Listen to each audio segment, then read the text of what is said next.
अस्सलाम वालेकुम दोस्तों। आज हम एक ऐसी चीज के बारे में जानेंगे जो हमारी रोजमर्रा जिंदगी में बहुत आम है, मगर शायद ही हमने कभी सोचा हो कि ये बनती कैसे है। जी हाँ, मैं बात कर रहा हूँ माचिस की तीलियों की।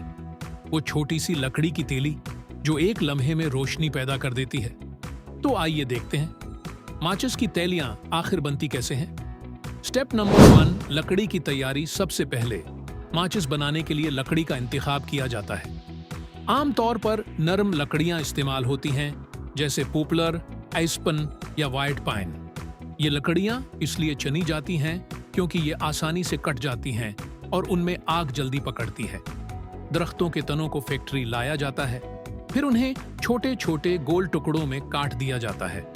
उसके बाद उन गोल लकड़ी के टुकड़ों को एक मशीन में डाला जाता है जिसे वीनीर लेजर कहते हैं। ये मशीन लकड़ी को घुमाकर उसकी पतली चादर जैसी तह काटती है, बिल्कुल जैसे सेब का छिलका उतारा जाता है। ये चादरें फिर एक मशीन के जरिए छोटी छोटी लकड़ी की स्ट्रिप्स में काटी जाती हैं और उन्हीं से बनाई जाती हैं माचिस की तीलियां।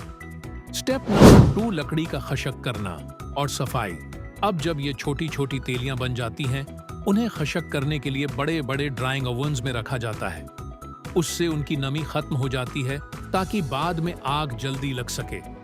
खशक होने के बाद ये तीलियां मुख्तलिफ मशीनों से गुजरती हैं, जहां उनकी सफाई, चमक और साइज एक जैसा किया जाता है।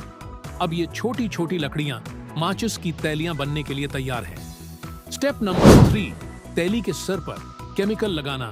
अगला मरहला सबसे अहम है। तीली के सर पर वो खास मादा लगाना जिससे आग जलती है। फैक्ट्री में एक मशीन होती है जो माचिस की तीलियों के एक सरे को केमिकल महलूल में डबोती है। ये महलूल कई अज्जा से मिलकर बनता है, जैसे पोटेशियम क्लोराइड, सल्फर, गुम, स्टार्च और कुछ रंग। इन सब को मिलाकर एक गाढ़ा मुकस्चर बनाया जाता है। जब तीलियों के सिरे उस मुकस्चर में डुबोए जाते हैं तो इन पर आग जलाने वाला हिस्सा जम जाता है। उसके बाद ये तीलियां दोबारा खशक की जाती हैं ताकि केमिकल मजबूती से जम जाए। स्टेप नंबर 4, रगड़ वाली सतह यानी फ्रिक्शन सरफेस। अब बारी आती है माचिस के डब्बे की। माचिस के डब्बे पर जो सरख या भौरा सा रगड़ वाला हिस्सा होता है, वो भी खास केमिकल से बनाया जाता है, जिसमें रेड फास्फोरस, पाउडर ग्लास और गम शामिल होते हैं। जब माचिस की तीली उस हिस्से पर रगड़ी जाती है तो केमिकल के दरमियान रद्द-ए-अमल होता है और चिंगारी पैदा होती है, जो फिर तीली के सरे पर आग जला देती है।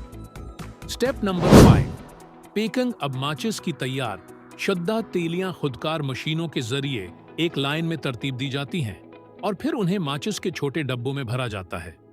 हर डब्बे में उमूमन 40 से 50 तीलियां होती हैं। ये डब्बे फिर बड़े कार्टनों में पैक करके मार्केट या दुकानों में भेज दिए जाते हैं। स्टेप नंबर 5, माहौलियाती ख्याल।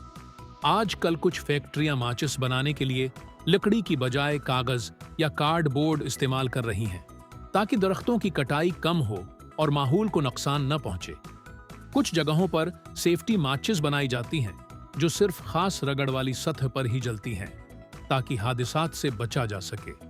दिलचस्प हकीकत, क्या आप जानते हैं पहली माचिस 1826 में इंग्लैंड के एक कीमिस्ट जॉन वॉकर ने ईजाद की थी। तब से आज तक माचिस की शक्ल तो बदल गई है, मगर उसका उसूल, रगड़ से हरारत पैदा करके आग जलाना, बिल्कुल वैसा ही है। तो दोस्तों, ये थी माचिस की तीलियों की दिलचस्प कहानी। एक छोटी सी तीली जो बज़ाहिर मामूली लगती है, मगर उसके पीछे एक मुकम्मल साइंसी और सनाती अमल छिपा हुआ है।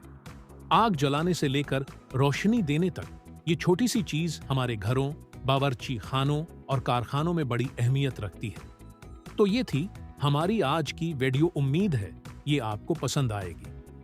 इसी तरह की इंफॉर्मेटिव वीडियोस के लिए हमारे चैनल को सब्सक्राइब करें। अगली बार जब आप माचिस जलाएं तो याद रखिएगा, उसके पीछे कई लोगों की मेहनत, साइंस और महारत छिपी है। शुक्रिया।